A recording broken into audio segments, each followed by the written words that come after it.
Nouvelle Vague, par le réalisateur de Before Sunrise. Je ne pouvais pas faire autre chose que d'aller voir ce film, et j'ai bien fait parce que c'est une franche réussite. Richard Linklater nous plonge dans le tournage d'À bout de souffle de Jean-Luc Godard avec un réalisme bluffant. Franchement, au niveau des acteurs, la ressemblance est incroyable. Aubry Dulin fait un formidable Belmondo, franchement la ressemblance elle est assez incroyable. On a Zoé Deutch qui fait une Jean Seberg plus vraie que nature, et on a Guillaume Marbeck qui joue Godard, et là aussi, franchement, la similitude, elle est frappante. Et même au niveau des seconds rôles, il y a des ressemblances qui sont assez extraordinaires. On a par exemple Alix Bénézé qui joue Juliette Gréco. Alors c'est fugace comme passage, mais c'est à s'y méprendre. Et cet hyper-réalisme qui est vraiment la marque de fabrique de ce film, ce qui est peut-être paradoxal compte tenu de son sujet, cet hyper-réalisme, il se voit également dans les décors et les costumes. Là encore, un travail méticuleux et assez extraordinaire avec un Paris d'époque qui est totalement bluffant. Et ce réalisme se retrouve aussi dans des scènes qu'on voit tourner pour le film À bout de souffle de Godard, qu'on voit donc ici retourner puisqu'on est sur une sorte de making-of en fait, ce qui est assez intéressant finalement.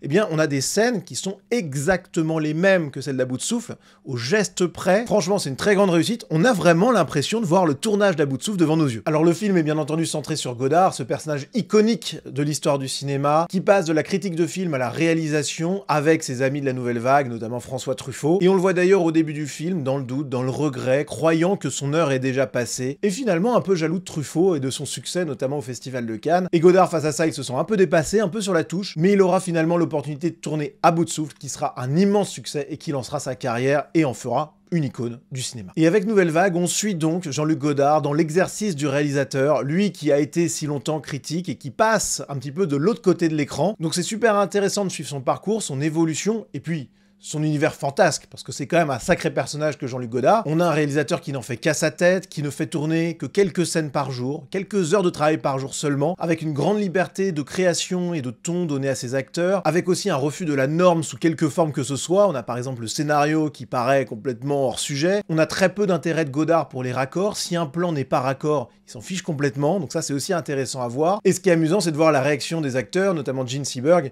qui se demande bien ce qui est fait dans ce tournage, mais qui, heureusement pour elle, en sera récompensée, parce que même si c'était très tendu sur le tournage, eh bien ça sera un rôle phare dans sa carrière, tout comme Jean-Paul Belmondo sera auréolé du prestige d'avoir tourné dans À bout de souffle. Mais vraiment, on se rend compte que le tournage, c'est le briquet de broc, c'est sur un fil, on est à deux doigts de la rupture à tout moment, mais quand même toujours porté par la force tranquille de Godard, qui est fantasque, certes, mais qui a une ligne directrice et qui s'y tient avec son allure de dandy, l'air de rien, et ça donnera donc, malgré les embûches, un grand film. Mais ce qui est intéressant, c'est que Nouvelle Vague de Richard Linklater, c'est une plongée dans le tournage de ce film, avec les doutes des acteurs, avec les cadreurs, les techniciens qui comprennent pas exactement où Godard veut aller, et d'ailleurs peut-être même que Godard lui-même ne le sait pas, et c'est finalement un film réaliste de la part de Richard Linklater, mais c'est aussi une forme de comédie, parce qu'on s'amuse devant les facéties de Godard, parce qu'on s'attache aussi à ses personnages, et franchement, ce film Nouvelle Vague, c'est une très bonne surprise. Le jeu d'acteur est très bon, surtout qu'on a quand même pas mal de premiers rôles, ne serait-ce que Guillaume Marbeck qui joue Godard, s'il vous plaît, c'est son premier rôle, il se retrouve propulsé en haut de l'affiche, et avec un personnage à incarner, qui est quand même un monument, il s'en sort hyper bien.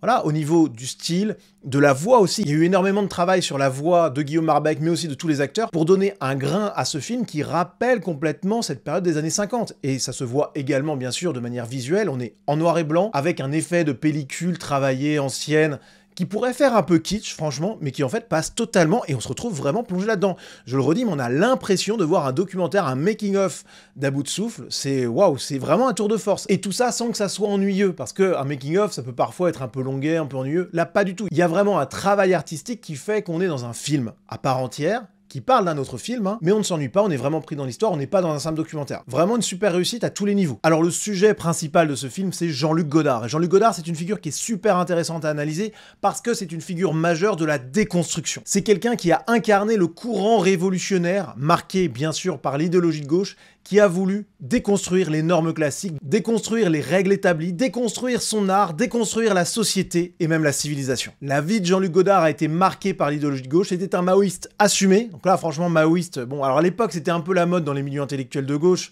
mais bon, maintenant, quand on regarde ça rétrospectivement, c'est quand même assez sale, enfin, c'est même hyper sale d'avoir pu penser que Mao était un modèle. Franchement, bon, c'est le pire du pire, Mao. La Chine communiste a quand même réussi l'exploit d'être pire que la Russie communiste, qui était déjà bien haut dans le niveau d'atrocité. Bon. Mais Godard est donc un maoïste assumé, il a cofondé le collectif Dziga Vertov en référence à un cinéaste russe soviétique, bon vous voyez un peu l'univers mental, et dans sa vie personnelle d'ailleurs on retrouve des archétypes qu'on voit chez d'autres intellectuels de gauche aujourd'hui. Je pense par exemple au fait que Jean-Luc Godard était en rupture avec sa famille, qu'il la rejetait, ça nous rappelle un petit peu Édouard Louis. Au-delà de ça, il y a un aspect intéressant chez Jean-Luc Godard, c'est le fait que c'est un voleur. Il volait régulièrement en étant enfant, il volait également en tant qu'adulte, il a volé dans la caisse des cahiers du cinéma par exemple, mais aussi dans divers boulots, ce qui lui a valu quelques passages en prison par ailleurs, et on est donc là face à un élément de moralité ou d'immoralité qui nous montre que Jean-Luc Godard a quand même un problème avec la norme, avec la vie en société, et qu'il y a un rejet des règles qui s'accorde bien avec la gauche. Ça permet de donner à ces actes délictueux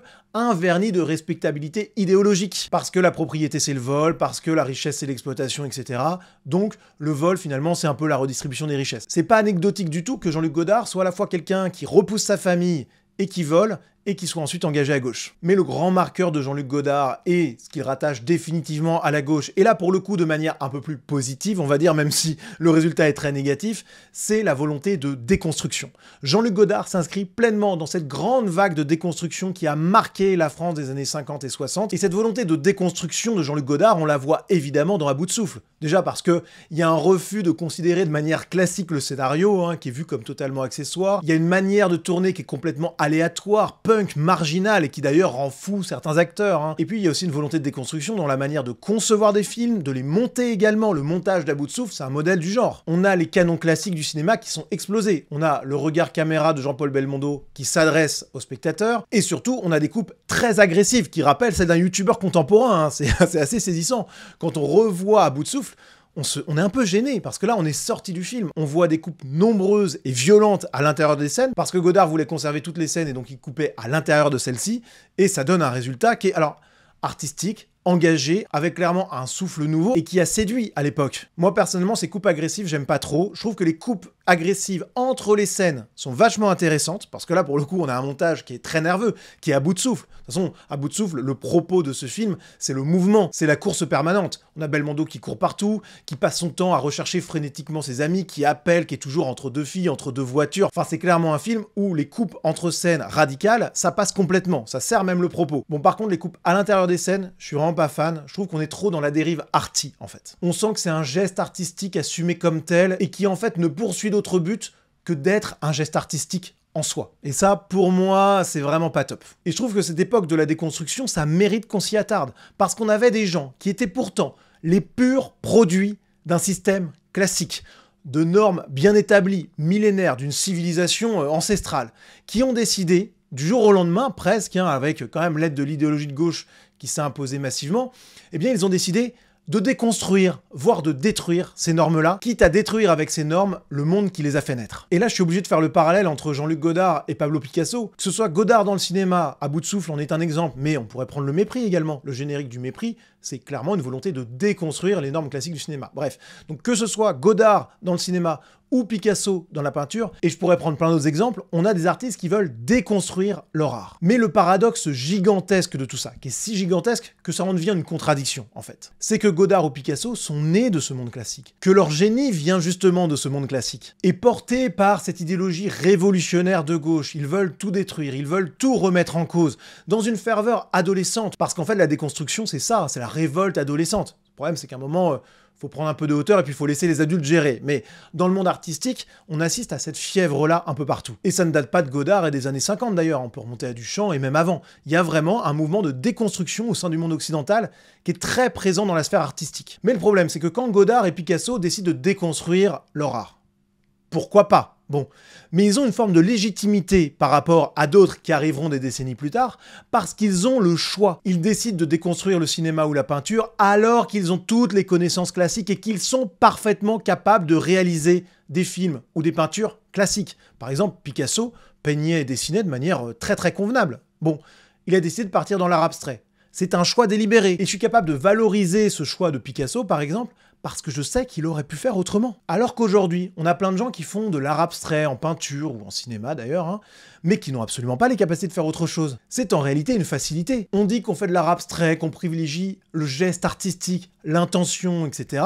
qui prend le pas sur la réalisation, parce qu'on n'est pas capable de faire autrement, parce qu'on est médiocre. C'est ça la réalité. Et les déconstructeurs d'hier ne savaient peut-être pas ce que ça allait engendrer, mais ils auraient peut-être dû s'en douter. C'est qu'aujourd'hui on a de moins en moins de grands artistes, mais pourquoi? Mais parce que les déconstructeurs d'antan étaient en fait des destructeurs. La déconstruction, c'est la destruction in fine. C'est la mise en place du néant, il n'y a pas de projet positif derrière. Est-ce que Godard et Picasso ont choisi délibérément alors qu'ils auraient pu faire autrement? Eh bien aujourd'hui, la grande majorité des artistes contemporains le font parce qu'ils n'ont pas d'autre choix. Et c'est dramatique. Et c'est ça l'histoire de Godard, c'est ça l'histoire de la nouvelle vague, c'est ça l'histoire de la déconstruction. C'est l'histoire d'une jeunesse qui a du génie, qui a de la vitalité, qui voit que le monde change, qui voit la prospérité arriver, qui voit le progrès dans des dimensions extraordinaires qui s'installent peu à peu dans le monde, et qui se retrouve prise par cet élan et empoisonnée par l'idéologie destructrice et de déconstruction de la gauche, avec cette fascination pour le communisme, ce qui est incroyable. Cette jeunesse-là se retrouve non pas à améliorer la société, mais à la déconstruire, et donc à paver la voie de la destruction. Et ce qui est incroyable là-dedans, c'est que Jean-Luc Godard se voyait comme un marginal, il voulait détruire la norme et créer quelque chose d'autre en marge de cette norme. Et c'était ce que voulaient tous ceux qui faisaient de l'art abstrait. Sauf qu'aujourd'hui, la nouvelle norme, c'est quoi ?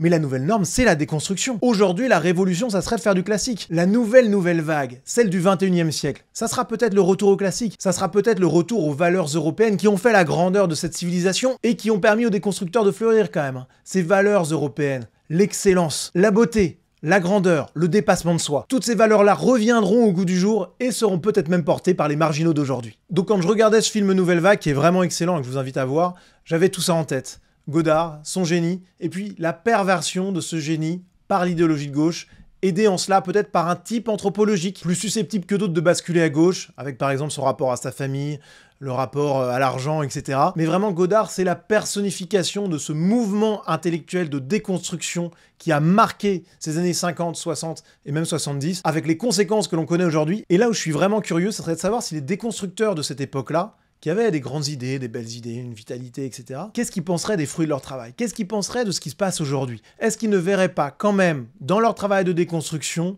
quelque chose de négatif? Est-ce qu'ils feraient exactement la même chose de la même manière?